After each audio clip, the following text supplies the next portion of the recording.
internautes qui nous rejoignent. Je vais vous inviter à vous asseoir, vous inviter à vous lever pour ceux qui sont déjà assis. Nous allons commencer notre culte ce matin. J'espère que vous allez bien. Alors personne ne me répond, est-ce que vous allez bien? Gloire à Dieu. Gloire à Dieu. Je vais vous inviter à louer ensemble avec nous ce matin un chant que je pense que nous connaissons qui dit « Dieu a une armée ». Amen. Vous pouvez commencer à bouger, à battre les mains pour la gloire de notre Dieu ce matin.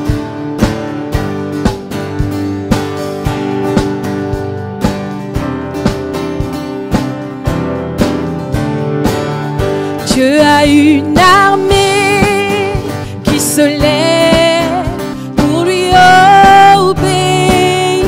Dieu a une armée qui se lève pour le servir. Peuple de Dieu, lève tes mains pour l'adorer. Peuple de Dieu, ouvre ta bouche, Dieu veut parler. Dieu a une armée qui se lève pour lui obéir. Dieu a une armée qui se lève pour le servir. Peuple de Dieu, lève tes mains pour l'adorer. Peuple de Dieu, ouvre ta bouche, Dieu veut parler. C'est l'Esprit de Dieu. C'est l'Esprit de Dieu qui l'amène, qui mène ses pas. C'est l'Esprit de Dieu qui l'entraîne, l'entraîne au combat. Peuple de Dieu, lève tes mains pour l'adorer. Peuple de Dieu, ouvre ta bouche, Dieu veut. On va dire encore, c'est l'Esprit de Dieu. C'est l'Esprit de Dieu qui l'amène, qui mène ses pas. C'est l'Esprit de Dieu qui l'entraîne, l'entraîne au combat. Peuple de Dieu, lève tes mains pour l'adorer.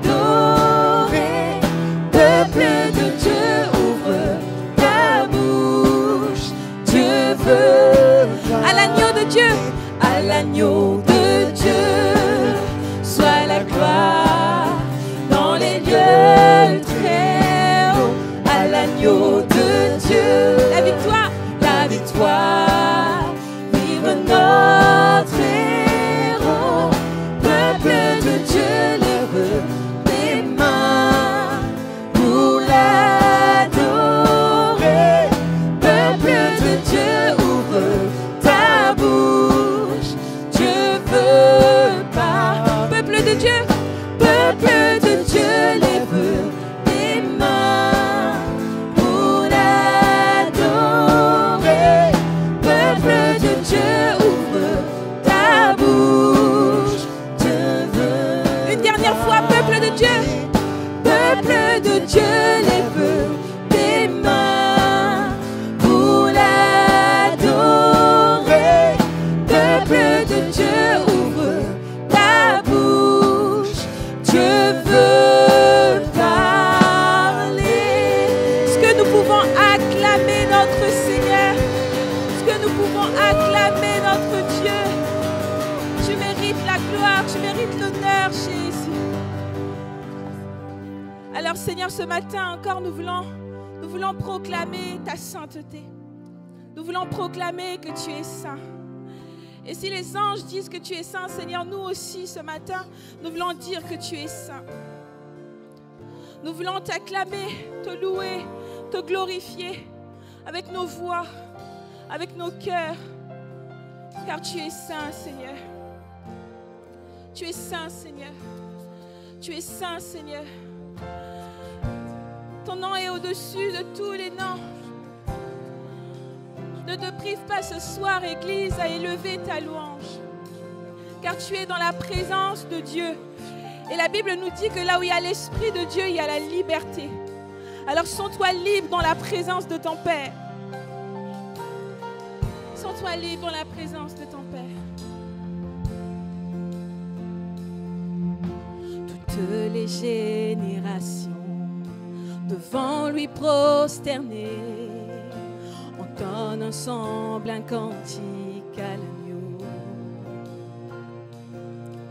Ceux qui nous ont précédés et ceux qui nous suivront entonneront ce cantique à l'agneau.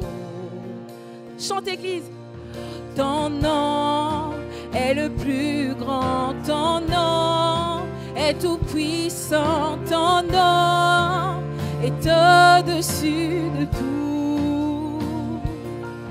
Puissance, autorité, royaume et dignité, ton nom. Et les anges acclament. L'univers proclame. Chante, Église. Tu es saint, tu es glorifié. Très saint, à jamais tu es saint. Vous qui l'a pardonné. Vous qui l'a pardonné, vous qui l'a racheté, venez chanter ce cantique à l'agneau. Vous qui l'a libéré, vous qui l'a libéré, vous qui portez son nom, venez chanter ce cantique à l'agneau. nos voix résonnent pour l'éternité, et les anges acclament. Tu es saint, l'univers proclame. Tu es saint, tu es glorifié. Dieu très saint, à jamais tu es saint. Et tout ton peuple crie. Tu es saint, toi le roi des rois. Tu es saint, Dieu d'éternité. Tu es saint, à jamais tu es saint. Nous allons reproclamer encore que ton nom est plus grand. Ton nom est le plus grand, ton nom est tout puissant, ton nom est au-dessus de tout. Puissance, puissance, autorité, royaume et dignité, ton nom est au-dessus de tout. Oui, ton nom est le plus grand, ton nom est tout puissant, ton nom est au-dessus de tout. Puissance, autorité, royaume et dignité, ton nom est au-dessus de tout. Et les anges acclament. Tu es saint, l'univers proclame. Tu es saint, tu es glorifié. Dieu très saint, À jamais tu es saint. Et tout ton peuple crie. Tu es saint, toi le roi des rois. Tu es saint, Dieu d'éternité. Tu es saint, à jamais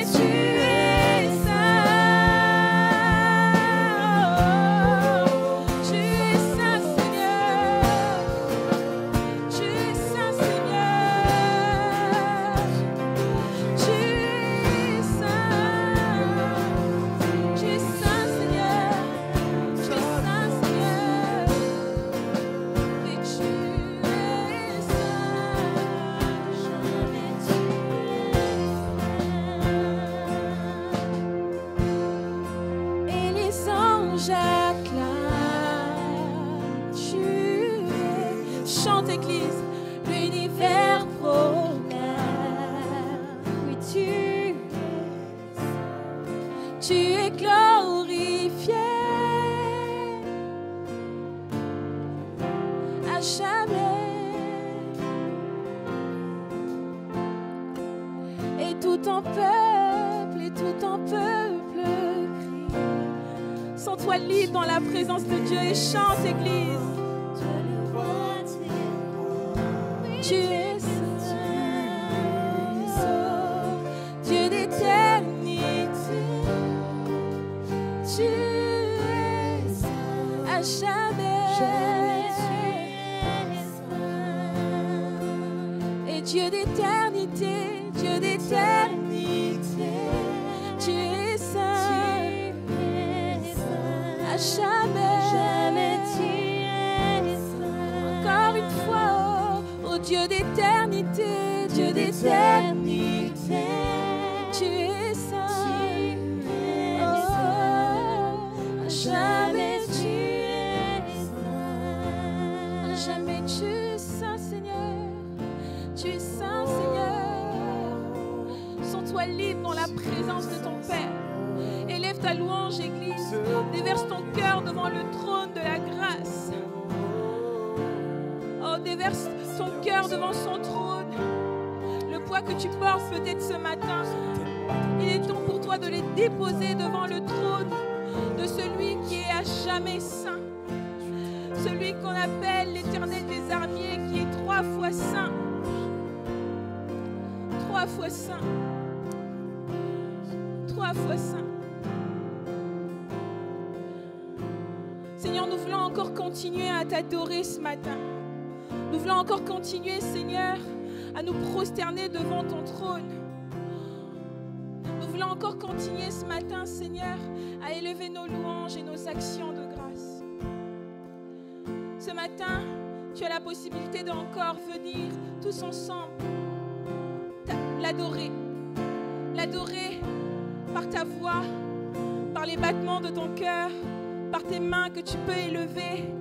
Tu peux te prosterner, tu peux t'agenouiller. Comme je l'ai dit ce matin, là où il y a l'Esprit de Dieu, il y a la liberté. Alors sens-toi libre dans sa présence. Sens-toi libre dans sa présence. Nous venons t'adorer, Seigneur.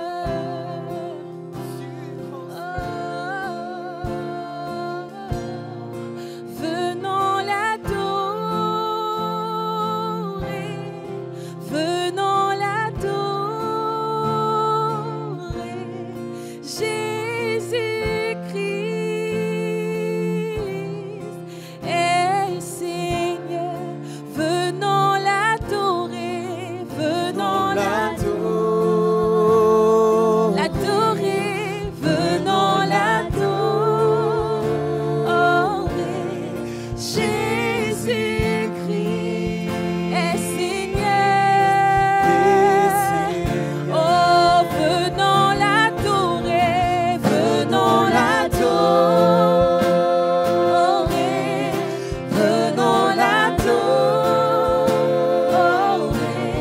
Jésus-Christ est Seigneur. Oh, viens le contempler, viens le contempler, à genoux l'adorer. Jésus-Christ est Seigneur. Oh, viens le contempler,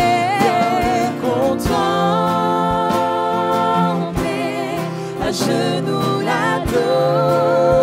Adore-le, Église. Jésus-Christ est Seigneur. Encore une fois, viens le contempler.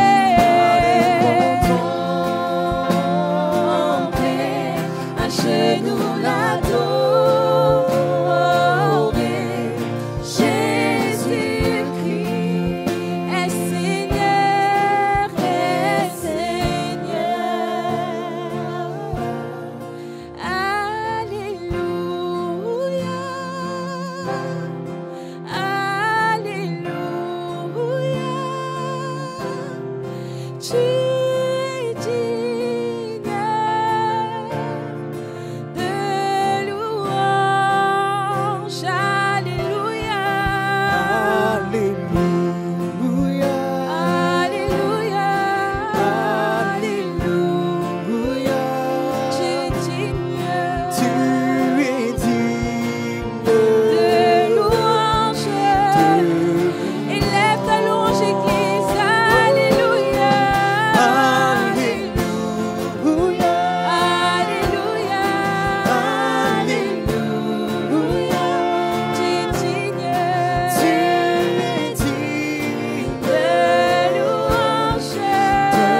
oui, Seigneur, ce matin, nous sommes dans ta présence et avec nos cœurs, nous venons encore t'adorer.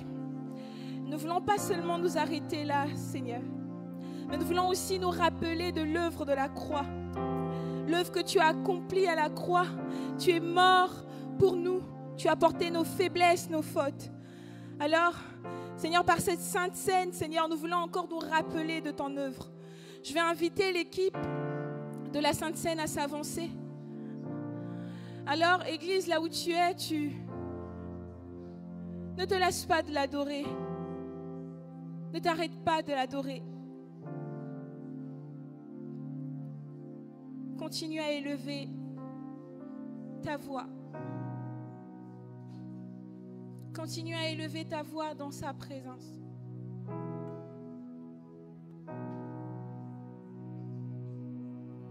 Tu es Dieu, Seigneur, digne de louange, Seigneur.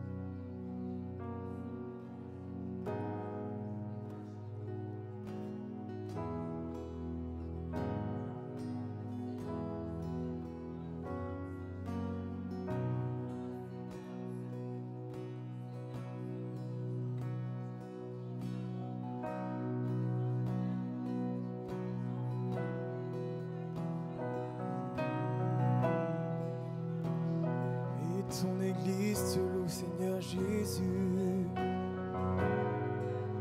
Tu es digne.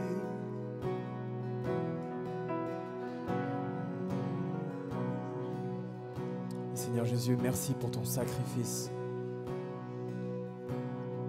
Tu t'es sacrifié pour nous. Tu as donné ta vie afin que nous soyons sauvés. Tu t'es fait homme de douleur pour que nous ayons la vie. Alors Seigneur, on veut vraiment poser ce temps et nous rappeler, oui, que ton corps a été meurtri, que ton sang a coulé pour nous.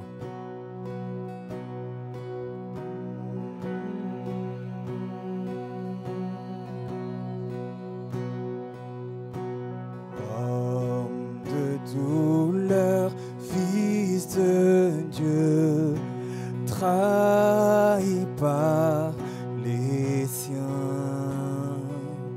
le fardeau de notre péché sur Jésus fut posé. C'est lui qu'on a méprisé, c'est lui qu'on a méprisé, faussement accusé, blessé, meurtri et humilié, d'épines couronné. On chante ensemble, ô cette croix. Ô cette croix, ma rédemption, où ton sang coula pour moi, que mon âme s'écrie, Alléluia, gloire et honneur à toi seul. Et on chante ensemble, venu du ciel.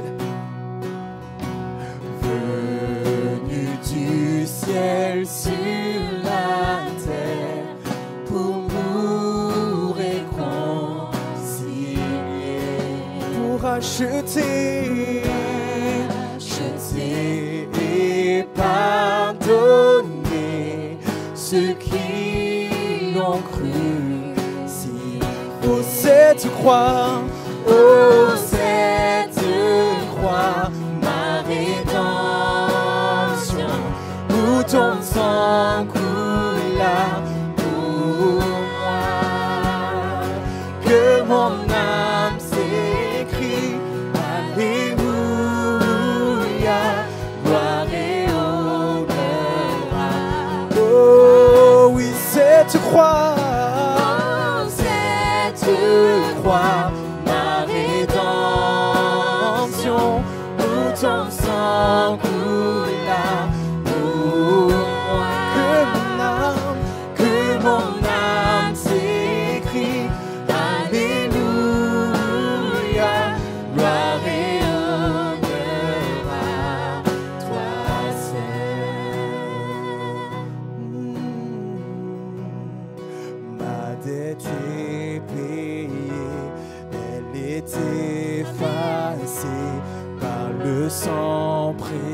précieux que Christ a versé, le péché vaincu, son emprise n'est plus, il m'a libéré pour l'éternité. On déclare ensemble: ma dette est payée, elle est effacée par le sang précieux que Christ a versé, le péché vaincu, son emprise n'est plus, il m'a libéré pour... On déclare encore: ma dette est payée. Hey!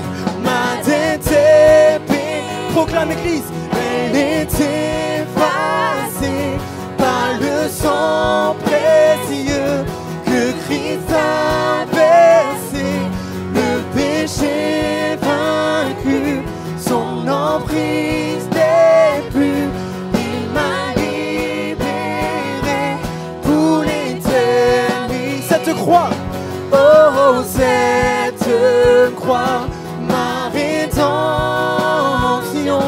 où ton sang coula pour moi, que mon âme s'écrie. Alléluia, gloire et honneur à toi seul.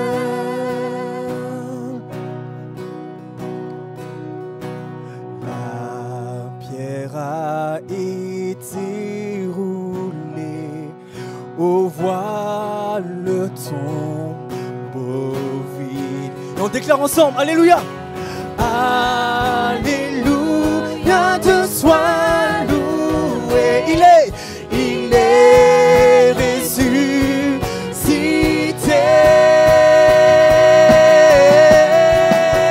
Oh cette croix, oh cette croix, ma rédemption, où ton sang coula pour moi, que mon âme s'écrie.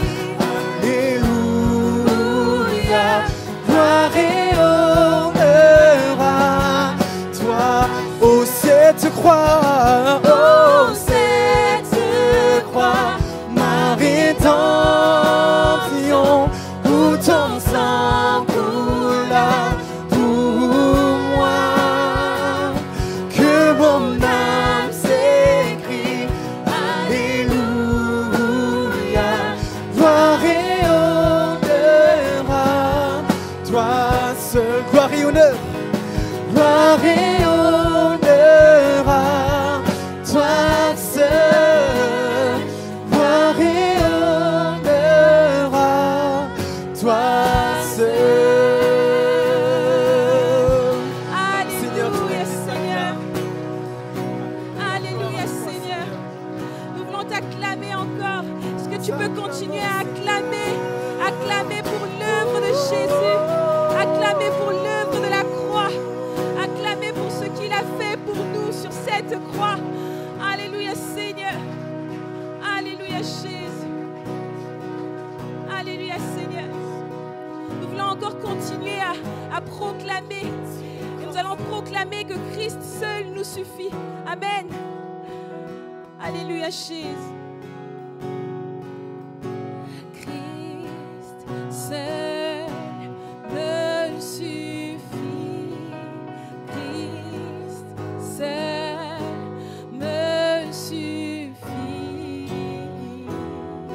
Tout ce dont j'ai besoin est en toi. Tout ce dont j'ai besoin. Tu peux encore le redire: Christ seul me suffit. Christ seul me suffit. Chante Église.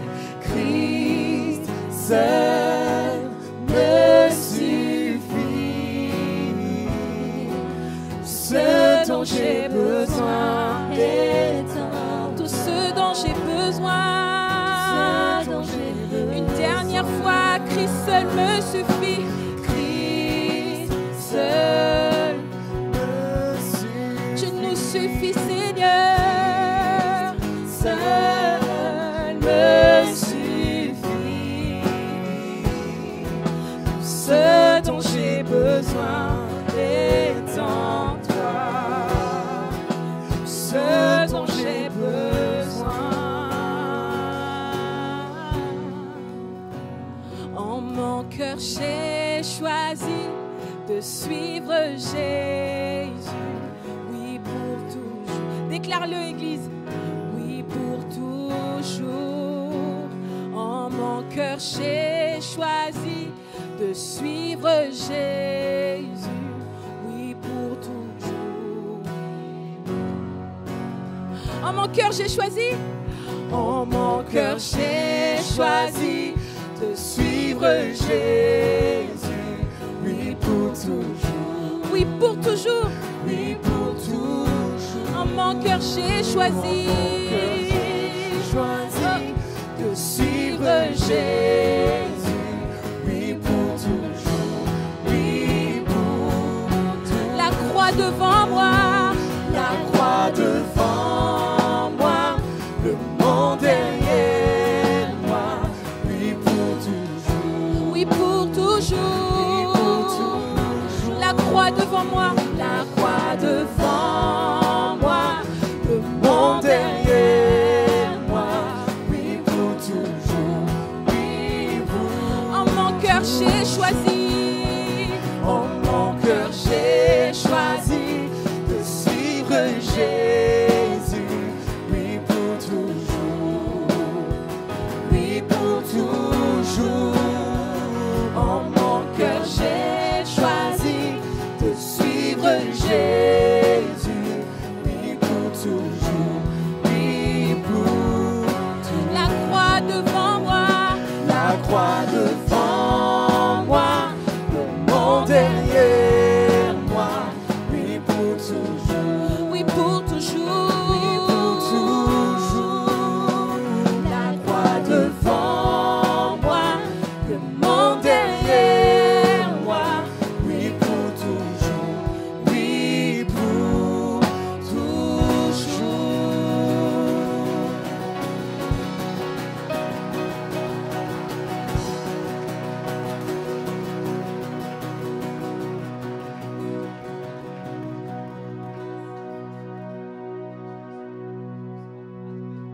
Amen. Amen. Super. Est-ce que vous allez bien, ETM, ce matin? Yes. Est-ce que vous allez bien? Ah ouais. Je n'étais pas sûr. Ok. Au niveau des annonces ce matin, c'est les vacances scolaires. Et c'est super pour les enfants. Est-ce que c'est super que pour eux? Je ne sais pas. Mais en tout cas, pour les enfants, c'est super. Alors sachez, merci. Sachez que les clubs du coup vont être arrêtés pendant les vacances scolaires, mais la bonne nouvelle, c'est qu'ils reprendront le 3 novembre. Donc voilà, sachez que n'amenez pas vos enfants en haut, voilà, vous pouvez les garder avec vous. Ah, il faut que je remette, on me dit, dans l'oreillette. Voilà. C'est mieux comme ça? Impec. Ok. Ensuite, autre annonce aussi, vous savez que l'association culturelle de l'Église, l'association caritative, a ouvert une friperie, donc l'AFPT Mélia, une friperie solidaire. Donc pour que la friperie fonctionne, on collecte les habits. Donc bien sûr, que ce ne soit pas des trucs ruinés, c'est des habits que l'on va récupérer pour pouvoir vendre au profit de personnes qui ont des difficultés financières, etc. Donc si vous avez des dons à faire, il y aura un camion à l'arrière de l'église qui est à disposition, donc vous pouvez arriver, déposer. S'il vous plaît, ne laissez pas dans le hall. Vous savez qu'on a un bon problème en ce moment, c'est que le Seigneur a tellement rempli l'église qu'on est à l'étroit. Donc si on entasse tout dans le hall, ça peut être un peu compliqué, mais il y a un camion prévu à cet effet derrière pour pouvoir vous délester de tous les habits, toute la friperie que vous n'utilisez pas afin de bénir le Seigneur et nos prochains. On va avoir également vendredi 25 octobre la nuit mosaïque pour les guerriers de la foi, 23h, 5h du mat. Il y en a des guerriers là? Ah yes, il y a des bons guerriers là. Ma sœur est motivée, oui. Voilà, alors c'est assez pareil, il y a des temps de prédication, des temps de louange et des temps d'intercession. Ce sont aussi des temps où on peut se retrouver avec le Seigneur. Donc voilà, si vous voulez mettre ce temps à profit pour vous rapprocher de lui, n'hésitez pas, vendredi 25 octobre. Et dans les bonnes nouvelles, c'est pas fini, puisque samedi 26, nous aurons le mariage d'Emma et Jonathan. Yes!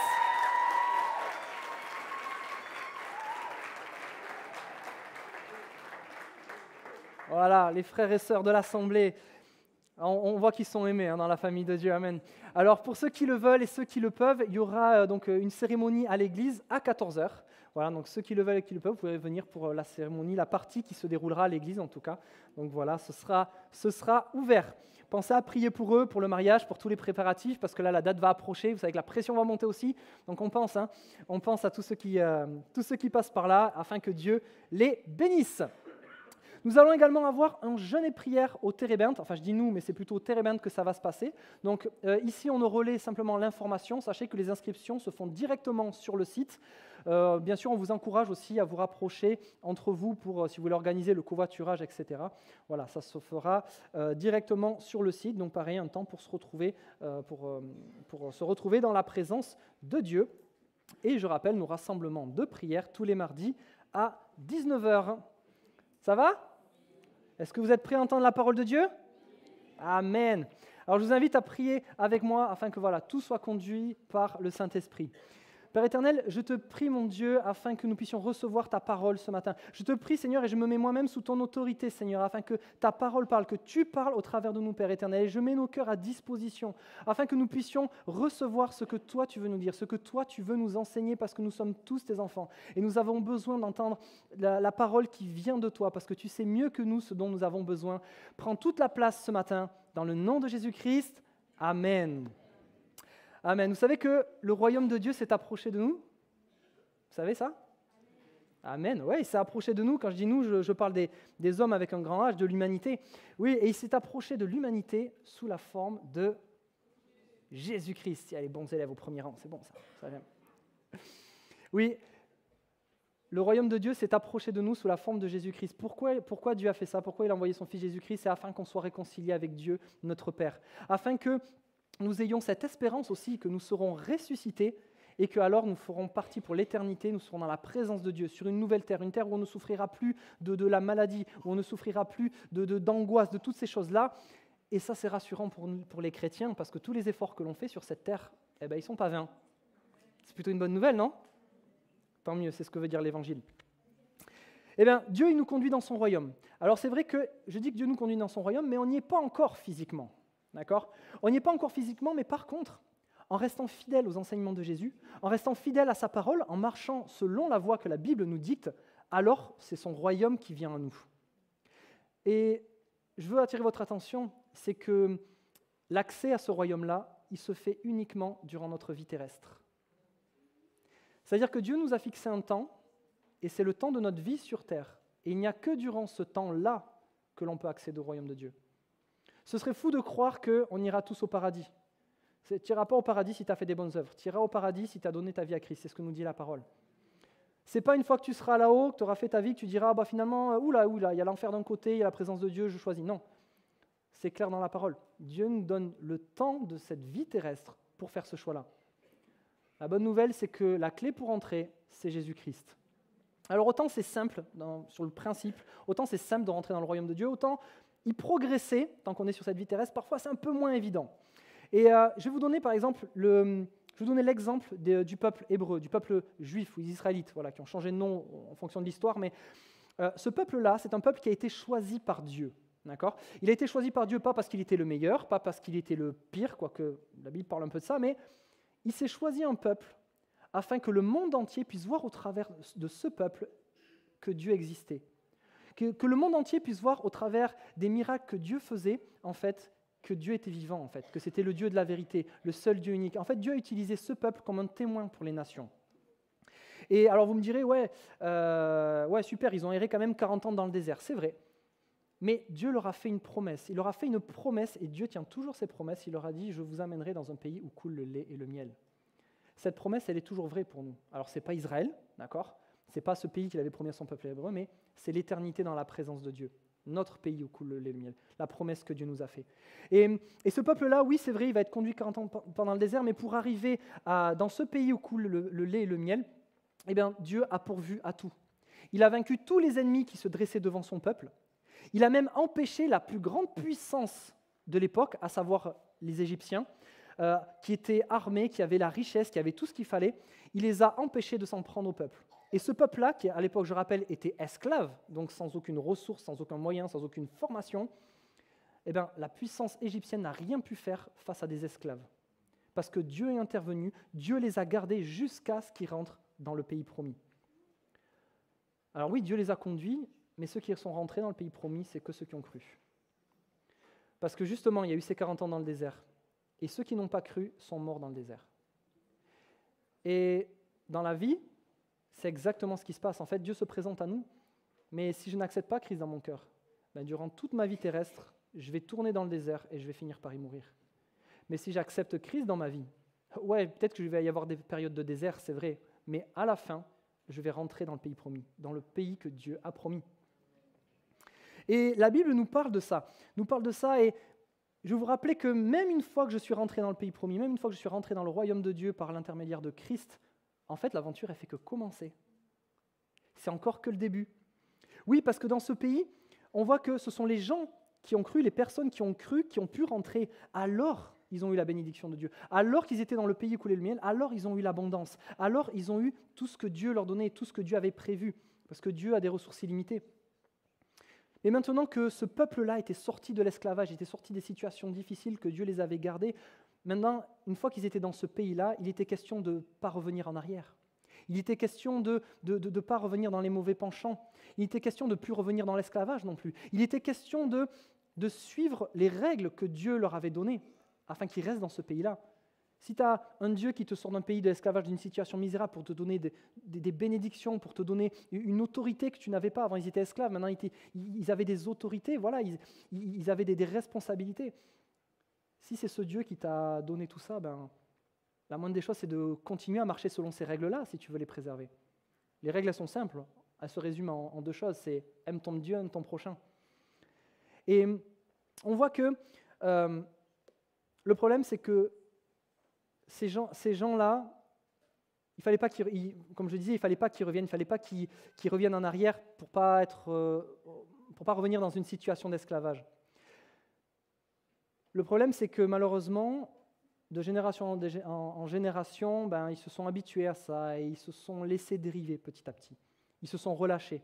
Et si vous connaissez un petit peu l'Ancien Testament, si vous regardez un peu tous les rois qui se sont succédés, c'est particulièrement vrai pour les rois de Juda, vous voyez que dans la majeure partie des cas, et ce n'est pas pour dire tous, mais dès qu'un roi arrivait à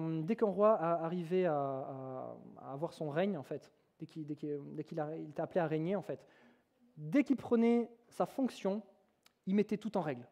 Il enlevait toutes les mauvaises pratiques, tous les cultes qui nécessitaient des sacrifices humains, toutes ces abominations-là, toutes les pratiques magiques. Il mettait tout en règle envers Dieu. Même dans leur façon de gérer la loi et tout ça, il enlevait tout ce qui était inique, tout ce qui n'était pas juste. Il remettait tout d'équerre, il remettait tout nickel, il se mettait en ligne devant Dieu. Ça, c'est quand ils venaient d'être mis en position de roi. Et puis petit à petit, quasiment à chaque fois, à un moment donné, ils se laissent aller. Ils se laissent séduire par les divinités anciennes, par les divinités d'avant. Certains commencent à sacrifier des gens, voilà, alors que c'est une abomination aux yeux de l'Éternel, parce que tu aimeras ton prochain malgré tout. Et on voit que petit à petit, ils s'éloignent de Dieu, et ils laissent rentrer le péché en eux, mais ils laissent aussi rentrer le péché dans les nations de qui ils avaient la gouvernance en fait. Et le problème, c'est que le péché commence à s'installer dans les pays à chaque fois comme ça. Et Dieu qui les aime, Dieu qui aime ses enfants, il les prévient. À chaque fois, il les prévient. Il leur dit, retirez ce qui n'est pas de moi, restez fidèles à moi. À chaque fois qu'il y a un nouveau roi, à chaque fois qu'il y a un roi qui s'écarte, à chaque fois, Dieu vient les rappeler parce que Dieu nous aime. Et Dieu, il leur rappelle, non, enlève le péché parce que le péché fait comme obstacle entre moi et vous. Et je ne peux plus intervenir. Le péché, c'est une barrière. Dieu est saint. Et dès qu'il y a du péché, ça coupe notre relation avec Dieu, en fait.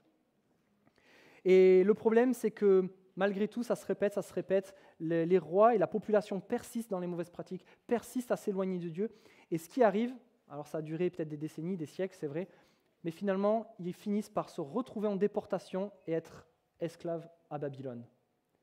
Et là où Dieu les avait sortis de l'esclavage en Égypte, leur avait tout donné, les avait amenés, les avait élancés pour qu'ils aient un pays entier où il y avait l'abondance, où ils n'avaient plus de maîtres qui les opprimaient, où ils réglaient ils géraient leur pays, ils géraient leur territoire, etc. Voilà que maintenant, parce qu'ils ont arrêté de suivre l'Éternel, ils ne pouvaient plus les accompagner, il n'y avait plus cette puissance, la puissance de Dieu qui pouvait les supporter. et ce qui a fait que les envahisseurs sont arrivés et ils sont revenus à leur état de départ. Et ça, c'est triste parce qu'ils avaient tout, et malgré tout, ils se sont éloignés de Dieu. Je veux rappeler ceci, c'est que la conversion, c'est que le début de l'aventure, les amis. Et je veux rappeler aussi ceci, c'est que la conversion n'éradique pas le péché. La conversion, c'est le début de la marche. Le péché, lui, au contraire, il va nous faire régresser, il va nous faire repartir en arrière, un petit peu comme ça.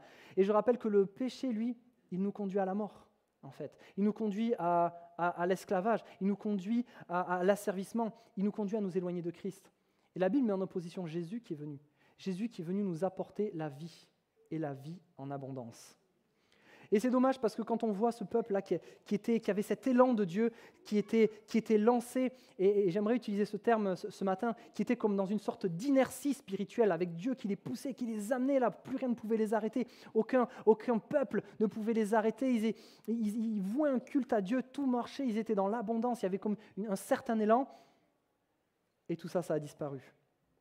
Alors j'aimerais parler ce matin justement de la parole de Dieu, puissante inertie spirituelle, à conserver bien entendu. Alors j'entends peut-être déjà là les amoureux de la parole, là, les docteurs là vraiment qui disent mais l'inertie on la retrouve pas dans la Bible là, ça fait lever les poils sur les bras. C'est vrai.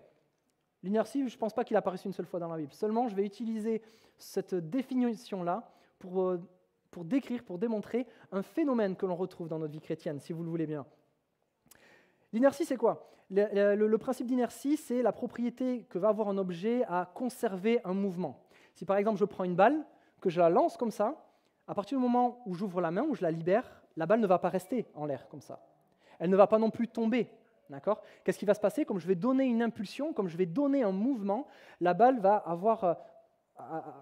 emmagasiner de l'énergie et l'inertie va faire qu'elle va avancer. Après, la gravité va s'en mêler, elle va tomber petit à petit. Est-ce que vous êtes d'accord avec ça ? Ok. Un autre exemple un peu plus fréquent, plus parlant, aussi ça pourrait être, tout le monde sait faire du vélo, je pense. Alors je parle des vrais vélos, hein, pas des vélos électriques de tricheurs, hein, ok ? Je rigole. Je rigole. Non, mais un vélo sans assistance électrique, ok ? Un vélo normal, si vous mettez la vitesse maximum et que je commence à pédaler, même sur du plein, qu'est-ce qui va se passer ? Ça va être dur. On est d'accord ? Ça va être dur pour commencer à démarrer, ça va être dur, il va falloir que je force, que j'y aille de toutes mes forces. Et le vélo, il ne va pas aller vite, il ne va pas avancer vite. Mais petit à petit, à force de persévérer, de mettre de la force comme ça, petit à petit, ça va avancer, ça va accélérer, etc. Et je vais passer d'un état statique à un état de mouvement, de déplacement. Et à force de forcer, à force de persévérer dans les efforts, à un moment donné, je vais atteindre une vitesse de croisière. Et là, j'aurai simplement à mettre un petit coup de pédale de temps en temps et je serai en mouvement, j'aurai moins d'efforts à fournir. Et ce qui fait que je suis maintenu dans cette vitesse, c'est la force d'inertie. Okay ? On ne va pas aller plus loin dans les descriptions physiques, mais on va se plonger dans la parole, si vous voulez bien. Voilà, parce que c'est elle qui guide, c'est elle qui nous la donne, cette inertie-là. Si vous voulez lire avec moi dans Actes 19, versets 8 à 20. Actes 19, versets 8 à 20, il est écrit ceci. Ensuite, Paul entra dans la synagogue où il parla librement. Pendant 3 mois, il discourut sur les choses qui concernent le royaume de Dieu, s'efforçant de persuader ceux qui l'écoutaient.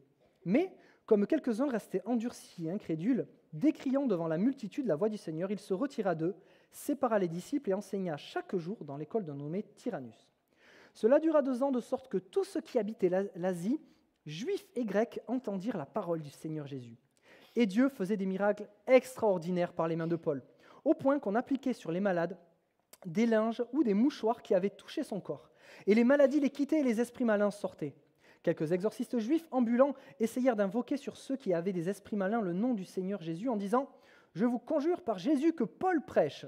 Ceux qui faisaient cela étaient 7 fils de Séva, juifs, l'un des principaux sacrificateurs. L'esprit malin leur répondit « Je connais Jésus et je sais qui est Paul, mais vous, qui êtes-vous » Et l'homme dans lequel était l'esprit malin s'élança sur eux, s'en rendit maître et les maltraita d'une telle sorte qu'ils s'enfuirent de cette maison nus et blessés. Cela fut connu de tous les Juifs et de tous les Grecs qui demeuraient à Éphèse, et la crainte s'empara de tous. Et le nom du Seigneur Jésus était glorifié. Plusieurs de ceux qui avaient cru venaient confesser et déclarer ce qu'ils avaient fait. Et un certain nombre de ceux qui avaient exercé les arts magiques, ayant apporté leurs livres, les brûlèrent devant tout le monde. On en estima la valeur à 50 000 pièces d'argent. C'est ainsi que la parole du Seigneur croissait en puissance et en force. Amen. Alors là, c'est un texte un peu long, mais il se passe énormément de choses par la parole de Dieu. Et le premier point, ça va être un départ dans l'effort. Et on va voir que la parole de Dieu est le point de départ de toute chose. On voit, peut-être que certains connaissent l'apôtre Paul. Paul, c'est quelqu'un qui s'est converti après les disciples, hein, les apôtres qui ont suivi Jésus, il s'est converti par la suite. Et Paul, c'était un érudit, quoi. Il connaissait la parole. Pour ceux qui ont lu ses lettres, qui connaissent bien le Nouveau Testament, le gars, il était costaud dans la parole, quoi. Il connaissait vraiment les choses. Et il a pour cette mission, le Saint-Esprit lui a donné cette mission, c'est d'aller évangéliser. Évangéliser, c'est quoi? C'est annoncer la bonne nouvelle. Annoncer la bonne nouvelle que, oui, nous sommes tous pécheurs, c'est vrai, et pour ça, on mérite d'aller en enfer. Mais que Christ est venu et est mort afin que si je mets ma foi en lui, eh bien, son sang efface toutes mes dettes, et son sang efface toutes mes fautes, son sang efface tous mes péchés, et alors Dieu me voit saint et m'accepte dans son royaume. Et c'est ça la mission que Paul a eue, d'annoncer cette parole-là tout autour de la Méditerranée. Et franchement, il a un départ qui n'est pas facile. Vraiment, il commence sur un vélo vitesse maximum, quoi. Vraiment, il commence dans un environnement qui n'est pas facile. Pourquoi? Parce que, alors bon, il avait déjà apporté un petit peu avant, mais dans ce récit-là, il commence à Éphèse. Alors Éphèse, à l'époque, c'était une capitale économique. D'accord? C'était une capitale c'était une ville qui était très riche et très influente. D'accord? Les archéologues ont découvert notamment que du centre-ville jusqu'au port, les rues étaient pavées de marbre taillé. Okay? Nous, dans nos cuisines, on a un marbre pour la cuisine. Mais très souvent, c'est du bois sur lequel on a mis un autocollant qui fait penser à du marbre. Okay? À Éphèse, les rues, là où on marchait, quoi, c'est même pas un truc délicat, quoi. La rue principale était pavée de marbre. Donc, imaginez la richesse, la puissance qu'il pouvait y avoir dans cette ville. Également, c'était une ville où il y avait une culture assez développée. Il y avait un théâtre, notamment, c'était le lieu de rencontre principal. Est-ce que vous pouvez imaginer combien le théâtre pouvait contenir de places? Pour un ordre d'idée, ici, si on a tout rempli avec la mezzanine, on a à peu près 350 personnes. Vous pensez qu'il y avait combien de places dans le théâtre à l'époque? 1500? 10 000? Ok. 24 000 places, rien que pour le théâtre. Imaginez la taille de la ville. Parfois, on a tendance à penser que les villes à l'époque, c'était très rudimentaire, les maisons étaient faites de briques et de brocs. Là, il y avait des rues qui étaient pavées de marbre. Il y avait un théâtre qui était capable d'accueillir 24 000 personnes. On en est loin là, hein? 24 000 personnes. Okay?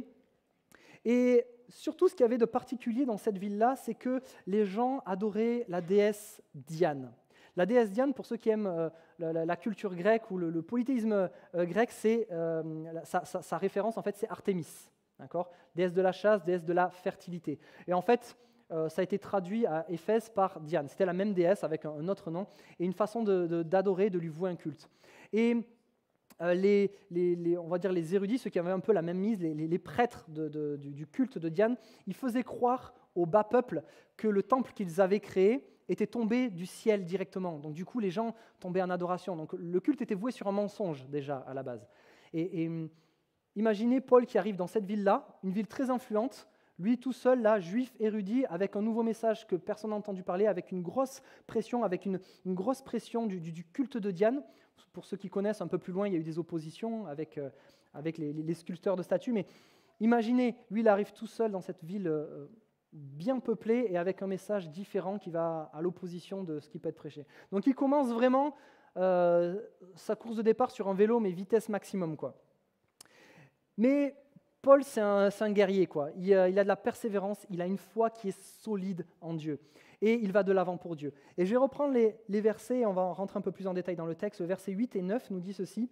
« Ensuite, Paul entra dans la synagogue où il parla librement. Pendant 3 mois, il discourut sur les choses qui concernèrent le royaume de Dieu, s'efforçant de persuader ceux qui l'écoutaient.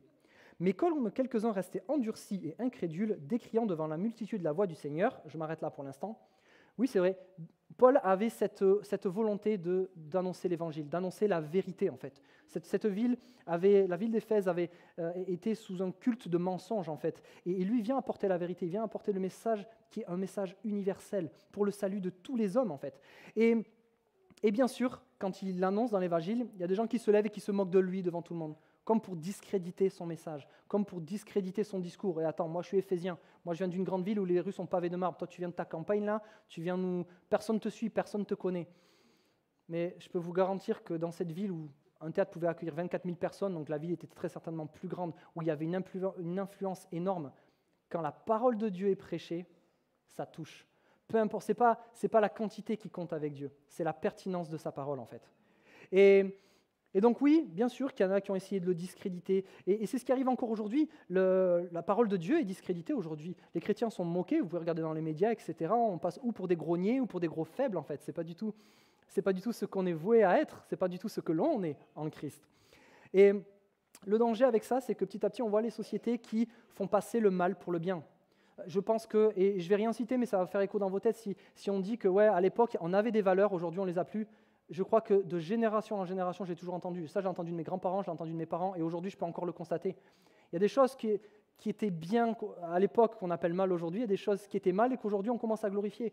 Aujourd'hui, on est dans des sociétés où on glorifie le péché, en fait. On glorifie ce qui est mal. Et ça, c'est un problème, parce que le péché nous éloigne de Dieu. Le péché nous éloigne de l'amour de Dieu.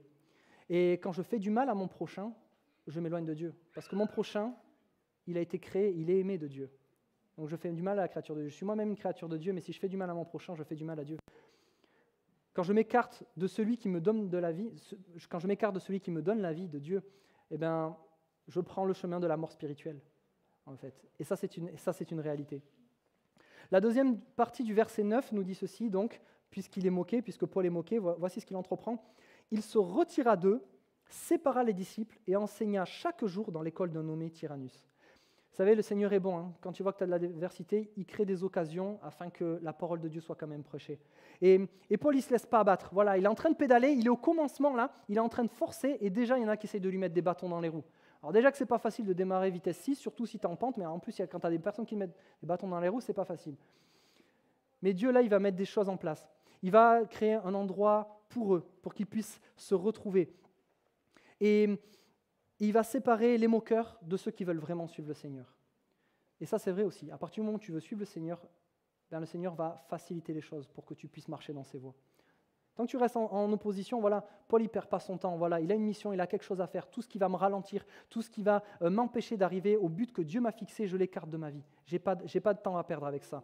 Et on a besoin de faire un tri dans nos vies comme ça. Si je prends l'exemple de nous en tant que parents, les parents, on fait attention à nos enfants, parce qu'on sait très bien on fait attention aux fréquentations qu'ils peuvent avoir, parce qu'on sait très bien que si nos enfants fréquentent des mauvaises personnes, malgré toutes les bonnes valeurs que l'on a enseignées, l'effet de groupe peut faire qu'ils dévient en fait, qu'ils dévient de la bonne voie, des valeurs qu'on leur a transmises en fait. Et Dieu, il est comme ça avec nous. Il ne veut pas qu'on soit influencé, il veut que l'on reste dans ces bonnes voies, parce qu'il sait qu'en restant dans les bonnes voies, on sera protégé. Des choses bonnes, on sera protégé tout simplement, et il a prévu ces bonnes choses-là pour nous. Donc oui, dans nos vies, on a besoin de faire un tri aussi. Les personnes, vous savez, ces personnes-là qui nous découragent, ou qui sont même sous trait d'humour, des fois, qui sont tout le temps en train de se moquer, qui rabaissent, ça, ce n'est pas des bonnes personnes en fait. Ou ces personnes-là, quand tu as un projet, tu veux développer quelque chose, tu es hyper enthousiaste, et tu dis non, il y en a d'autres qui ont essayé, tu n'y arriveras pas. Blah, qui te coupent l'herbe sous le pied. Ouais, peut-être que les autres ont essayé, ils n'ont pas réussi, mais est-ce qu'ils avaient l'Esprit de Dieu en eux? Est-ce qu'ils avaient la direction de Dieu? Je te garantis que si Dieu te met un projet, ça va réaliser. Parce que Dieu, quand il fait des promesses, il n'est pas un homme pour se repentir, nous dit la parole. Bon, maintenant, il faut être sûr que ça vienne de Dieu et que ça ne vienne pas de nous. Ça, c'est un autre sujet. Ça se travaille dans la prière. Mais quand Dieu te donne un projet, ça réalise. Et au verset 10, je ne sais pas si vous l'avez perçu lors de la première lecture, mais au verset 10, donc tout ce travail que Paul va faire, donc il va prêcher, il nous est dit « Cela dura 2 ans, de sorte que ceux qui habitaient l'Asie, juifs et grecs, entendirent la parole du Seigneur. » Pendant 2 ans, Paul a prêché la parole de Dieu. Pendant 2 ans, il nous est dit qu'il s'est passé que ça. Donc pendant 2 ans, Paul était avec des disciples, avec des gens qui voulaient bien entendre, il a prêché la parole de Dieu. Et pendant 2 ans, il était sur son vélo, il a dû forcer. Pendant 2 ans, il a insisté, il a persévéré. Pendant 2 ans, il ne s'est rien passé. Il ne s'est rien passé. Il ne s'est rien passé de notable, rien passé d'extraordinaire. Par contre, ce qui s'est passé, c'est que parce qu'il a prêché la parole de Dieu, alors il y a eu comme une sorte d'inertie spirituelle qui s'est levée. Une sorte d'inertie spirituelle qui s'est levée dans les cœurs. Le Saint-Esprit a agi parce que Paul prêchait la parole de Dieu. Parce que Paul prêchait la parole de Dieu, toute l'Asie, juifs et grecs, entendirent la parole du Seigneur. Parce que Paul prêchait la parole de Dieu, le Saint-Esprit a touché la population. Cette population d'Éphèse, qui était gouvernée par un culte du mensonge, petit à petit a commencé à entendre parler de Dieu, a commencé à entendre parler de ce message de vérité. Et petit à petit, de plus en plus, on commençait à croire. De plus en plus, ce message s'est répandu. Et je veux vous dire ceci, ne croyons pas qu'une simple prière va changer toute une vie. D'accord ? Ouais, si Dieu t'existe, change tout là. Non. Ça peut marcher peut-être au début de la conversion, mais Paul, il a mis 2 ans à prêcher la parole de Dieu pour commencer à avoir des effets. Et Dieu a des projets pour nous. Et vous savez, quand Paul était en train de pédaler comme ça, il ne voyait pas la ligne d'arrivée, il ne savait pas si ça allait durer 2 ans, 5 ans, 10 ans. Pour nous, c'est pareil, des fois on passe par des moments où c'est dur dans la vie, quoi. Mais Dieu nous a prévu des projets afin qu'ils soient réalisés. Il a prévu la ligne d'arrivée. Nous, on ne sait pas quand ça arrive, mais dans les projets de Dieu, c'est arrêté. Il nous demande simplement de continuer à croire et de garder l'esprit fixé sur lui. Mais en attendant, on a besoin d'amorcer cette inertie. Et imaginez si Paul s'était arrêté au bout d'1 an et 11 mois. Il n'aurait pas vu tous les fruits qu'ont porté ses efforts, en fait. Il n'aurait pas vu tout ça. Mais Paul, c'était un gars solide, quoi. Il avait une confiance solide en Dieu. Donc, il ne se laissait pas dérouter. Il ne savait pas quand la ligne d'arrivée était là, mais lui, il restait accroché aux promesses de Dieu. Il gardait sa foi fidèle et solide en Dieu jusqu'à ce que l'œuvre de Dieu se fasse. Parce que la parole de Dieu était prêchée, alors les cœurs des Éphésiens ont été changés. Et parfois, on peut avoir un avenir, on peut penser que notre avenir est incertain, on ne voit pas où est-ce qu'on va aller, on ne voit pas comment ma situation va évoluer. Et souvent, on peut tomber dans l'inquiétude vis-à-vis de ça, parce qu'on reste focalisé sur les obstacles qui nous empêchent d'avancer. Et Paul, c'est pas ce qu'il a fait. Hein. Ah, toi tu m'embêtes, toi tu te moques, allez, ça dégage. On va rester avec ceux qui croient, on va rester avec les gens qui sont positifs, qui ont la même vision, en avançant. Et pendant 2 ans, ça a porté du fruit. Si j'écarte tout ce qui me ralentit, si je garde mes regards fixés sur Christ, alors les efforts vont porter du fruit. Alors c'est vrai que c'est bien d'accélérer, voilà, d'être dans cette phase, mais je vous rassure, frères et sœurs, le moment où il faut forcer la vitesse max du vélo, ça ne dure pas éternellement. À un moment donné, Dieu a prévu qu'il y a un plateau, on soit à vitesse de croisière, enfin pour souffler. Alors après, une fois qu'on a pris suffisamment de muscles, le Seigneur veut nous amener plus haut, d'accord ? Mais il ne nous fait pas tout d'un coup, ce serait impossible pour nous. Dieu nous connaît personnellement, et il fait les choses à la mesure de nos capacités. Donc, le deuxième point, ça va être ceci, ça va être rester dans le rythme.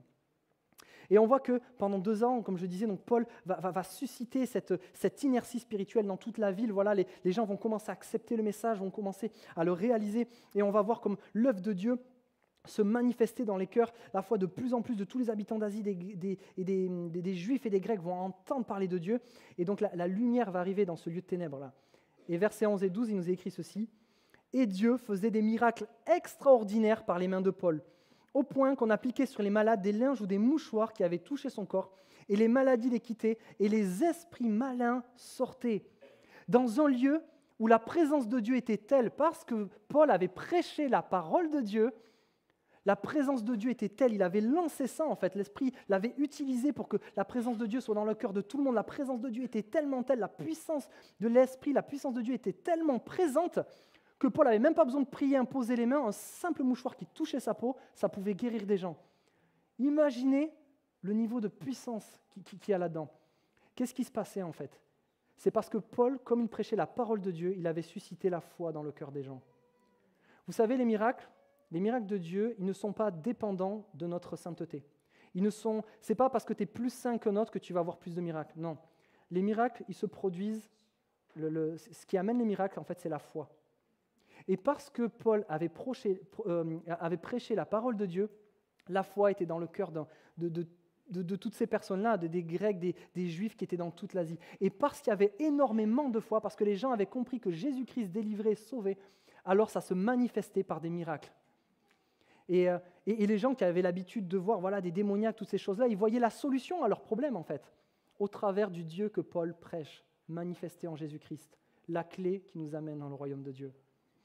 Et oui, parfois on se réjouit, c'est vrai, des miracles, et Paul les a vécus parce qu'il avait suscité la foi. Alors c'est vrai que ça a pris 2 ans, où il a suscité cette inertie spirituelle, il a dû prêcher, il a dû y aller, encourager, exhorter, s'émonter. Et c'est vrai que c'est pour ça que je parle d'inertie spirituelle, parce que ça a pris du temps, mais après, ça a décollé. Après, c'était une puissance inarrêtable. Et je veux avertir sur là-dessus, autant l'inertie, on peut la mettre en accélérant, mais autant l'inertie aussi, on peut l'avoir en décélérant. Et là, c'est plutôt un danger. Je vous prends cet exemple. Il y a un frère qui était chauffeur. Je lui demandais combien un camion peut porter, un transport. Il me dit jusqu'à 14 tonnes. Ok, on va prendre cet exemple-là. Imaginez un camion donc, qui est rempli à bloc, 14 tonnes. Il s'élance sur l'autoroute. Et donc il accélère, il prend l'inertie pour accélérer lui aussi, voilà. Et puis à un moment donné, il arrive à sa vitesse de palier, 90 sur l'autoroute. Ok, il est à fond.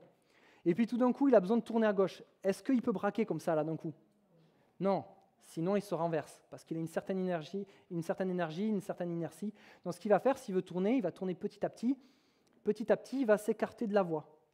Petit à petit, il va dévier. D'accord? C'est ce qui peut nous arriver aussi dans notre vie spirituelle. On peut être chargé par la puissance de l'esprit, et à un moment donné, comme ce peuple hébreu qu'on a vu tout à l'heure, on n'a plus trop envie de rester sur la ligne droite, on a envie de s'écarter. Et on va s'écarter petit à petit. Il y a une fable, je ne sais pas si vous avez entendu parler de la fable de la grenouille et la marmite. Alors, personnellement, moi, je croyais que c'était une expérience scientifique, mais en fait, personne n'a été sadique pour le faire, et tant mieux. En fait, c'est cette fable qui dit que si je fais bouillir une marmite d'eau, et que l'eau devient bouillante, que je jette une grenouille dedans, la grenouille, elle va sauter, elle va s'échapper, parce que c'est brûlant. Et cette fable dirait que si par contre je mets la grenouille dans de l'eau tempérée, et que je monte petit à petit la température d'un degré toutes les demi-heures ou comme ça, eh bien la grenouille, elle va s'habituer. Elle va s'habituer et elle ne va pas forcément s'en rendre compte. Et en fait, elle va rester dans un environnement qui la détruit.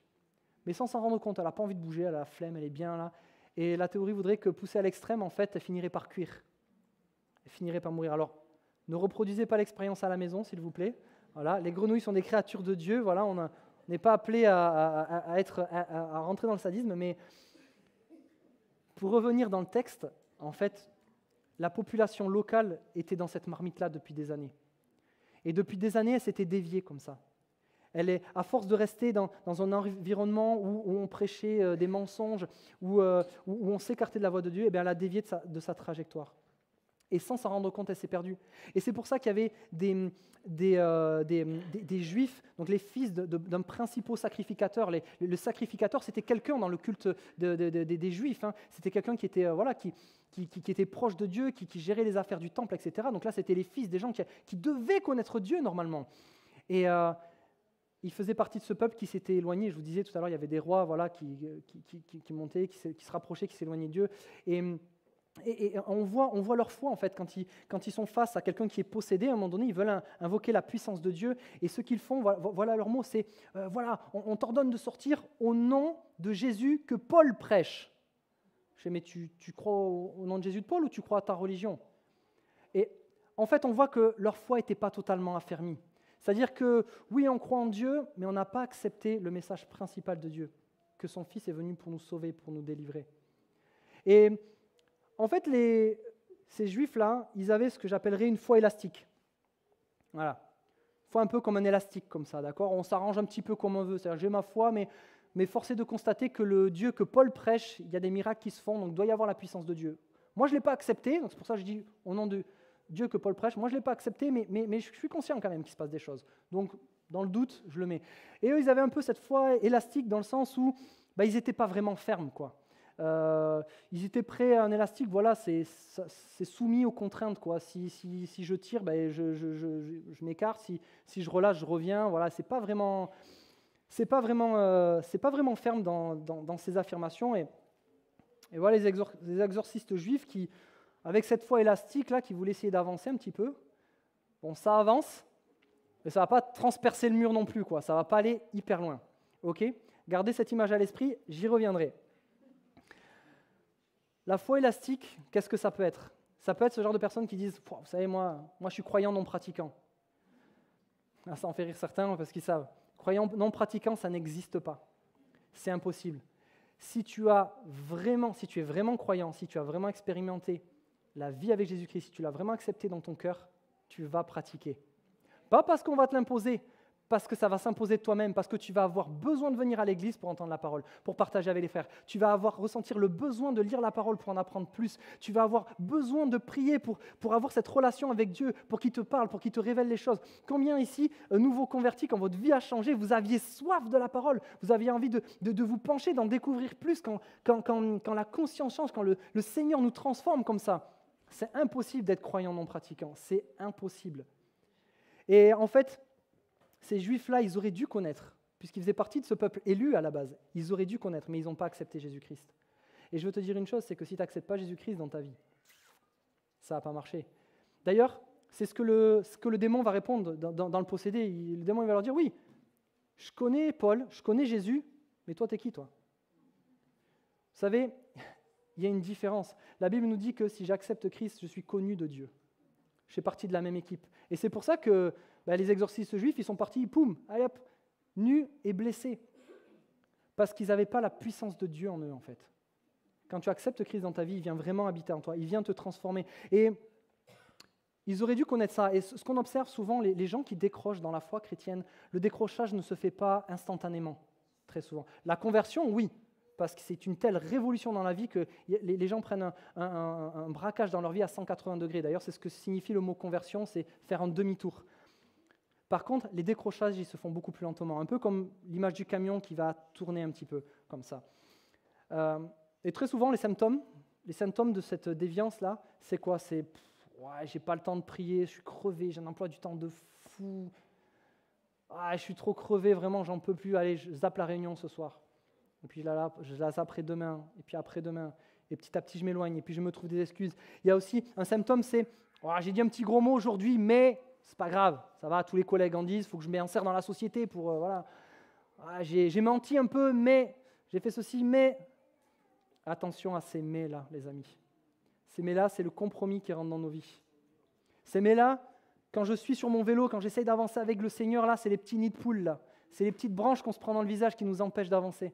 Le problème, c'est que si on laisse ces compromis rentrer dans nos vies, si on les tolère, on commence à être anesthésié à ce qui fait obstacle à Dieu, en fait. Si on les tolère, eh bien, on s'éloigne de Dieu, en fait. Petit à petit, on ne se rend plus compte qu'on s'éloigne de lui. Et le problème, c'est qu'on va dériver. Et à un moment donné, on commence comme ce peuple-là, ce peuple hébreu qui s'est retrouvé esclave, qui dit « Mais mince, on a oublié Dieu. Ah ben oui, maintenant, tu vas devoir ramer pour revenir. Hein. » Et c'est pour ça que Dieu nous prévient. Il nous dit « Ne t'éloigne pas. » Parce que plus tu t'éloignes, plus ça va être dur de revenir après. Surtout si tu l'as connu une première fois. Et c'est pour ça qu'on a besoin de changements radicaux dans nos vies. Si tu veux vivre une foi saine, une foi vraie, tu as besoin de freiner, d'accélérer selon ta situation pour rester dans la présence de Dieu. On ne peut pas copier l'apparence d'un chrétien. Ces juifs-là, c'est ce qu'ils ont essayé de faire, ces exorcistes de juifs. Ils ont essayé un petit peu de copier ce que Paul faisait. Mais ce n'était pas authentique. Je ne peux pas prendre l'apparence d'un chrétien et prétendre que je le suis. Non, tu es fils de Dieu si tu aimes Dieu et ton prochain. C'est ça la condition. C'est ça qui fait de nous des enfants de Christ, en fait. Ce n'est pas le nombre de fois que tu vas aller à l'église, ce n'est pas le nombre de fois que tu vas prier, le nombre d'activités que tu fais à l'église. Non, c'est la qualité de la relation que tu as avec Dieu. D'ailleurs, Dieu nous dit « Je suis celui qui suis ». Alors ça donne beaucoup à méditer, à réfléchir. Dieu est le verbe « être », d'accord ? Dieu est le « être », Dieu est la vie. Et Paul complète « Ce n'est plus moi qui vis, c'est lui qui vit en moi ». Et ça, c'est fort parce que ça nous montre aussi que la présence de Dieu, je ne peux pas la copier. La présence de Dieu, je ne peux pas l'imiter. Je ne peux pas me l'accaparer, je ne peux pas prendre un bout de Dieu et vivre avec. Non, la seule chose que je peux faire, c'est lui laisser la place en moi et le laisser me transformer selon ses règles, afin que je reste dans ce pays promis, afin que je ne m'écarte pas. La seule chose que je peux faire, c'est qu'il se manifeste au travers de moi. Et je voudrais terminer par ce troisième point, c'est que l'effort paye, les amis. On souffle un peu, j'espère que je ne vous ai pas mis la pression avec le deuxième point, mais l'effort paye, les amis. Ce n'est pas vain ce que l'on fait avec le Seigneur. Le verset 18 nous dit ceci, plusieurs de ceux qui avaient cru venaient confesser et déclarer ce qu'ils avaient fait. Et c'est parce que la parole de Dieu a été prêchée par Paul, c'est parce que Dieu a parlé de la part de Dieu, parce qu'il a parlé des Écritures, que les gens alors ont cru. C'est parce que Paul a prêché la parole de Dieu, la parole de vérité, que la foi a été suscitée dans leur cœur. Et c'est parce qu'il y a eu la foi que le Saint-Esprit s'est manifesté par des miracles. Et les miracles, ils se sont manifestés pourquoi ? Pour prouver ce que Dieu avait prêché. En fait, ce qu'il a fait, Dieu a déjà donné sa parole. Et par des miracles, il prouve ce que sa parole dit. Des fois qu'il y en a qui ne croient pas encore. En fait, les miracles, ils ne sont pas là pour nous étonner, en fait. Paul avait une foi tellement solide, une assurance tellement forte, peu importe pendant les 2 ans, il regardait l'objectif, il regardait le but, il n'a pas regardé les obstacles, il s'est écarté, il s'est éloigné, il a écarté les obstacles de sa vie pour amener la parole de Dieu, pour susciter cette inertie. Il est resté solide et costaud et Dieu derrière a confirmé. Vous vous rappelez de la foi élastique des Juifs tout à l'heure? Voilà, Paul, il n'était pas de cet acabit-là. Paul, c'était un costaud spirituel. Paul, lui, il avait une foi solide. Pas une foi élastique. Vous me direz, mais ça ne va rien projeter, ça. Ok.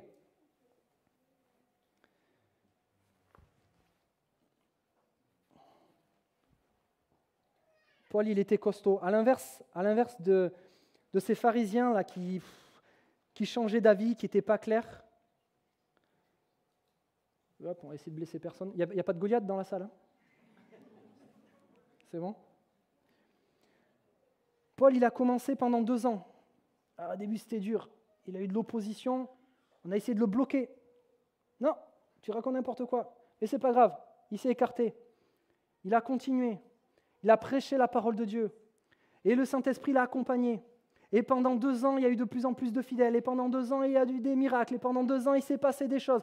Et pendant 2 ans, l'inertie spirituelle est arrivée à Éphèse, là où il y avait les ténèbres. Les lumières ont commencé à luire. Et je ne vais pas lancer la balle parce que je vous promets que je peux faire un trou dans le mur.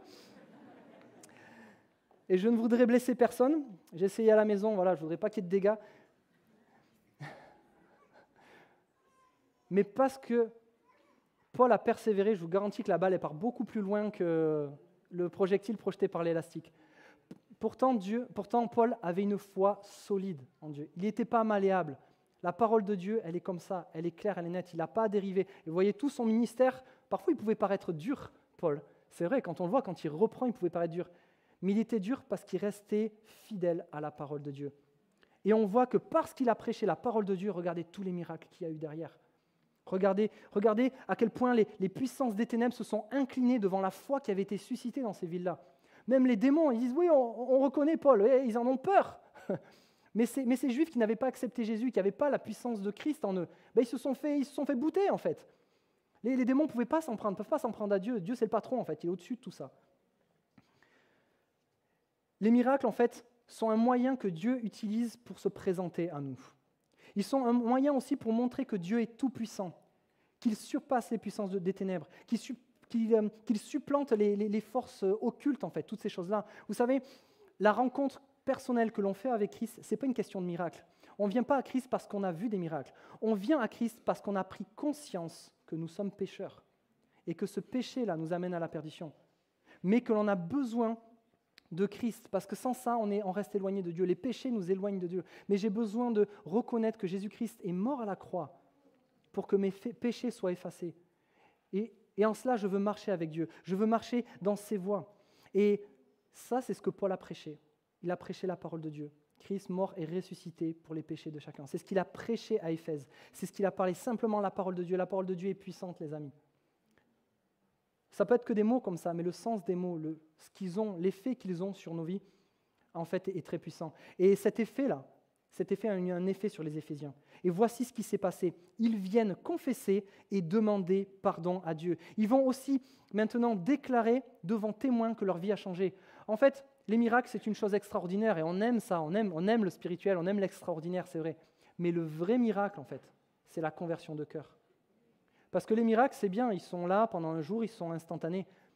Mais ta vie dans l'éternité avec Christ, elle vaut tous les miracles du monde, en fait. Parce qu'après, il est question de ton âme. Il est question de ton âme pour l'éternité. Alors, je ne sais pas s'il y en a qui savent, mais l'éternité, en termes de temps, c'est très long. Et il vaut mieux être avec Dieu que dans les temps de feu et de sang. Donc oui, le vrai miracle, il est là, en fait. C'est le miracle de la conversion. Verset 19, il nous est dit ceci. « Et un certain nombre de ceux qui avaient exercé les arts magiques, ayant apporté leurs livres, les brûlèrent devant tout le monde. On en estima la valeur à 50 000 pièces d'argent. » C'est normal qu'il y avait des démons, qu'il y avait des gens possédés dans cette ville-là. Ils avaient des livres d'incantations secrètes. Ces gens-là en voient un culte à la déesse Diane. Vous savez qu'il y avait des sacrifices humains, il y avait des choses horribles qui se faisaient, en fait. Et forcément que ça ouvre des portes spirituelles. Mais quand tu ouvres Quand tu t'adresses au monde spirituel, si tu ne t'adresses pas à Dieu, il y en a un autre qui va répondre. Il va s'empresser de le faire pour t'égarer. Et c'est pour ça qu'il y avait des gens qui étaient possédés. Et c'est pour ça qu'il y avait tous ces malheurs-là. Mais quand Paul est venu prêcher la parole de Dieu, Dieu a pris la victoire sur toutes ces choses-là. Il est venu rétablir la vérité. Et on voit que 50 000 pièces d'argent, ça représente 150 années de travail pour un ouvrier à l'époque. Alors, bien sûr, il y avait plein de personnes qui apportaient leurs livres, mais il faut savoir qu'un livre, c'était une pièce rare, une pièce précieuse, c'était copié à la main, ça coûtait très cher. Donc, pas tout le monde était capable d'avoir des livres comme ça. Mais il n'empêche que, malgré la valeur de ces livres, ces gens-là ont fait le choix de suivre Jésus. Parce que la parole de Dieu a été prêchée, ils ont choisi de suivre. Ce qui a été suscité dans leur cœur, ils ont choisi de suivre le Dieu que Paul prêchait. Et du coup, ils ont manifesté cette décision dans leur vie en se séparant de tout ce qui n'était pas la gloire de Dieu. Toutes ces incantations occultes, tous ces livres qui faisaient référence à ces choses-là, ils s'en sont débarrassés parce qu'ils ont réalisé que ces choses-là étaient en opposition au Dieu qui leur voulait du bien. Et ils ont réalisé qu'ils étaient dans cet état d'égarement et ils vont traduire leur conversion en actes.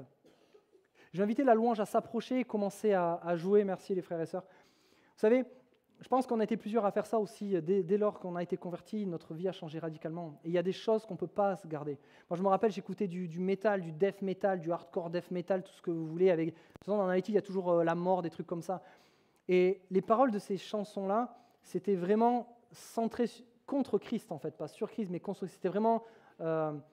C'était vraiment évident. Toutes ces choses-là, je ne pouvais pas les garder chez moi. Donc j'ai rayé les CD pour que personne ne puisse les réutiliser. Oui, quand on fait une rencontre avec Christ, on a une nouvelle conception des choses. On a notre conscience s'éveille à autre chose. On a besoin de faire le ménage, de retirer tout ce qui n'est pas à la gloire de Dieu pour lui laisser toute la place. Je ne peux pas laisser dans ma maison ou dans mon entourage des choses qui sont à la gloire de Dieu et des choses qui lui font opposition. Ça ferait de moi quelqu'un d'hypocrite, en fait. Donc j'ai besoin de changer ma vie entière et sur toutes les choses. Donc oui, peut-être qu'au début, on peut avoir des réactions un peu radicales. D'ailleurs, ça fait peur à notre entourage qui ne nous connaît pas. Ils nous voient changer, ils nous ont connus. Voilà, qu'est-ce qui se passe? T'es passé dans une secte, etc. Mais on ne peut pas leur en vouloir parce qu'eux n'ont pas connu, n'ont pas expérimenté ce que l'on a vécu. Là, c'est ce que les Éphésiens ont vécu parce que la parole de Dieu a été prêchée et qu'ils ont saisi le message de Christ. Alors peut-être que oui, peut-être que parfois c'est dur et je voudrais te dire peut-être que tu veux changer ta vie ce matin. Et tu as besoin de mettre un gros coup de frein sur ce qui t'éloigne de Dieu. Ou peut-être que tu as besoin d'accélérer dans la direction que Christ t'a déjà montrée, afin de revenir sur le bon chemin. Et le bon chemin, c'est Jésus. La Bible nous dit qu'il est le chemin, la vérité et la vie. Afin que le verset 20 s'accomplisse, c'est ainsi que la parole du Seigneur croissait en puissance et en force. Si tu veux que la parole de Dieu croisse en puissance et en force dans ta vie, il n'y a qu'une seule direction à prendre, c'est celle de Jésus-Christ. Paul a travaillé pendant 2-3 ans. Petit à petit, voilà, il a dû forcer. Pendant 2-3 ans, il n'a rien vu. Tout ce qui le ralentissait dans sa vie, dans son intimité avec Christ, il a écarté. Il ne s'est pas embêté avec ça. Il a prêché la parole de Dieu. Il est resté là-dessus pendant 2 ou 3 ans. Visiblement, il n'y a pas eu de changement. Et parfois, on peut avoir l'impression que notre vie stagne. Mais par contre, on a cette assurance que si on s'écarte de tout ce qui nous éloigne de Dieu et qu'on garde les yeux fixés sur Christ, Dieu va susciter une inertie spirituelle dans nos vies, afin de nous porter, afin de nous amener là où lui l'a prévu, afin qu'on réussisse dans les plans qui sont déjà prévus par avance pour nous. J'aimerais qu'on prenne un temps pour prier, peut-être pour quelqu'un. Si dans ta vie, tu as réalisé que tu étais loin de Dieu, si dans ta vie, tu as réalisé que tu étais sur cette phase de décélération, le Seigneur veut t'encourager, il est avec toi. Père éternel, je veux te prier pour toutes les personnes peut-être qui ont réalisé qu'ils étaient dans cet état d'égarement et comme les Éphésiens, ils étaient dans les ténèbres, mais la parole de Dieu a été prêchée. Et ton esprit a touché leur cœur. Je te prie, Père éternel, de les encourager dans cette voie, Seigneur, afin que tu te révèles à eux. Après, ça dépendra d'eux de choisir, mais Père éternel, je te prie que tu puisses te présenter à eux entièrement, afin qu'ils réalisent qu'il est bon d'être dans ta présence. Au travers de toutes les promesses que tu nous donnes, au travers de toute l'assurance, de tout le support que tu nous donnes. Père éternel, je veux te prier peut-être pour ceux qui ont décéléré dans leur vie et qui sont dans cette phase. Rattrape-les avant que ce soit trop tard, avant que ce soit trop dur de remonter. Oui, Seigneur Jésus, tu es venu sur cette terre et tu t'es donné pour nous, parce que tu nous prends tels que nous sommes. Aussi loin que nous nous sommes écartés de toi, tu nous reprends, Père éternel, parce que tu nous aimes. Père éternel, viens toucher chacun d'entre nous, afin de nous permettre d'avancer. Et je veux prier aussi pour ceux qui sont en train de forcer, qui sont sur la pente, qui ont courage, qui sont comme Paul, qui s'attachent à la promesse que Dieu leur a donnée. Ils ne voient pas encore la ligne d'arrivée, mais tu es avec eux. Père éternel, je te prie, Seigneur, que cette inertie spirituelle les pousse. Je te prie pour que nous puissions vivre ça à ETM, que chacun de nous puissions mettre notre foi en toi, notre foi en la parole de Dieu, ce que tu nous accordes, Père éternel, afin que nous puissions voir ta gloire se refléter dans cette ville, mais dans toute la France et dans le monde entier, Père éternel, que ton nom soit loué dans le nom de Jésus-Christ. Amen. Mon espoir est assuré à la croix. Tu as tout donné, tu nous as rachetés. Cet espoir est une encre pour mon âme, inébranlable est notre Dieu. Mon espoir est assuré à la croix. Tu as tout donné, tu nous as rachetés. Cet espoir est une encre pour mon âme, inébranlable. Encore une fois, mon espoir est assuré à la croix. Tu as tout donné, tu nous as rachetés. Cet espoir est une encre pour mon âme, inébranlable est notre Dieu.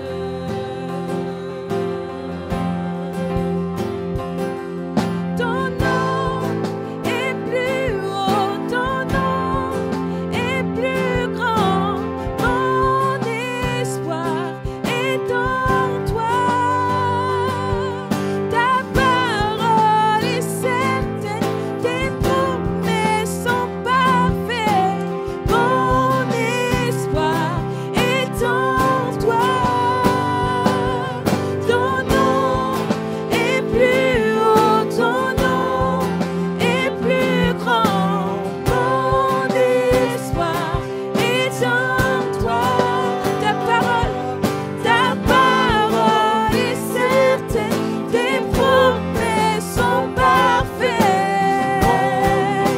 Encore une fois, ton nom est plus haut, ton nom est plus haut, ton nom est plus grand. Mon espoir est en toi. Ta parole est certaine, tes promesses sont parfaites. Mon espoir est en toi. Une dernière fois, ton nom est plus haut, ton nom est plus haut, ton nom est plus grand. Mon espoir est en toi. Ta parole est certaine, tes promesses sont parfaites. Mon espoir est en toi.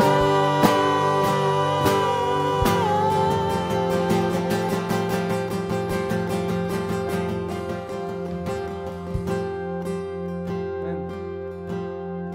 Amen. Merci Seigneur. Ton espoir est en nous, tes paroles sont vraies, véritables, tes promesses sont parfaites. Dieu n'est pas un homme pour se repentir quand il nous promet quelque chose, il l'accomplit parce qu'il est Dieu et il peut le faire. Amen. Amen. J'espère que vous avez été nourris ce matin. Si c'est le cas, simplement remerciez le Seigneur parce que tout vient de lui. À lui seul soit la gloire. Amen. Amen.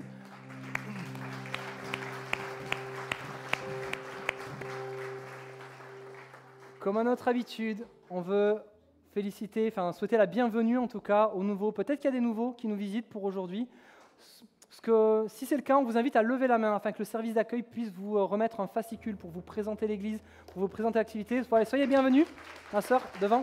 Est-ce que vous pouvez garder la main levée juste pour que le service puisse vous identifier? Ok, ici, là. Voilà, ils passeront en haut aussi, donc n'hésitez pas. Après, on reste disponible aussi, je serai dans le hall d'accueil si vous avez des questions, si vous voulez, s'il y a quoi que ce soit. N'hésitez pas. Je vous rappelle notre prochaine réunion, mardi prochain à 19h pour un temps de prière, un temps de louange, un temps de connexion avec Dieu. Je vais inviter le service d'offrande à s'approcher de la table et on se quitte avec un dernier chant. Soyez bénis. Amen, amen. Je vais encore vous inviter à vous lever. Et on va reprendre le premier chant qu'on a chanté ce matin pour dire que nous sommes l'armée que Dieu a. Amen. Alors est-ce que tu peux bouger juste un tout petit peu pour le Seigneur? Amen.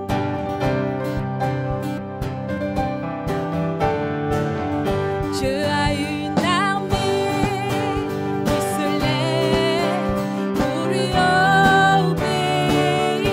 Dieu a une armée qui se lève pour le servir. Peuple de Dieu, lève tes mains pour l'adorer. Peuple de Dieu, ouvre ta bouche. Dieu veut parler. Dieu a une armée qui se lève pour lui obéir. Dieu a une armée qui se lève pour le servir. Peuple de Dieu, lève tes mains pour l'adorer. Peuple de Dieu, ouvre ta bouche. Dieu veut. C'est l'Esprit de Dieu, c'est l'Esprit de Dieu qui l'appelle, qui ne sait pas. C'est l'Esprit de Dieu qui l'entraîne nos combats.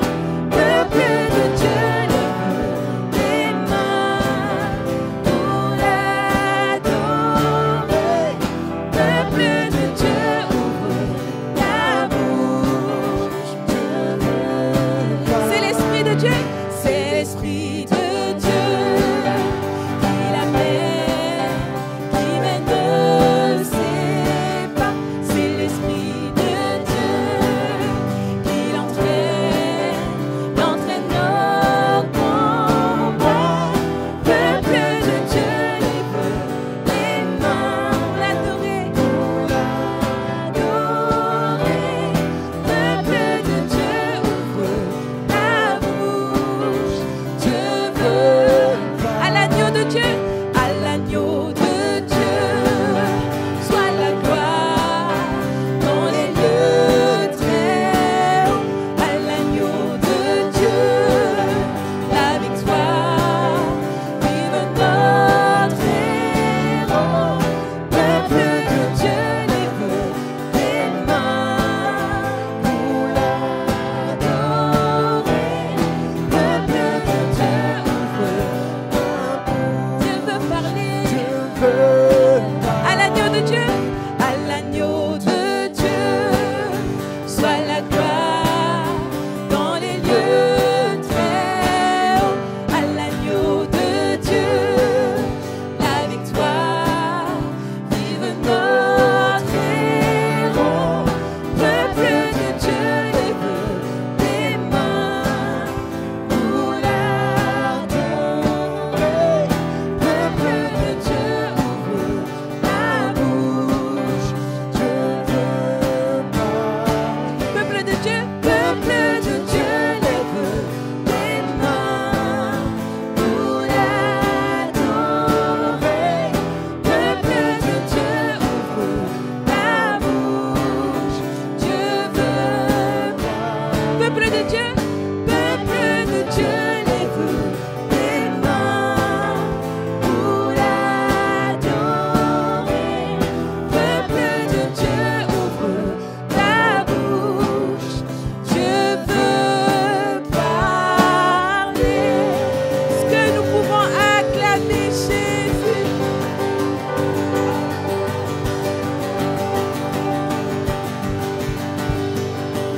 Alléluia. Seigneur, nous voulons te dire merci. Merci pour ce culte. Merci pour nos vies. Merci pour ta parole. Merci Seigneur, parce que tu vas nous aider encore à persévérer, à tenir ferme dans notre foi tous les jours de notre vie.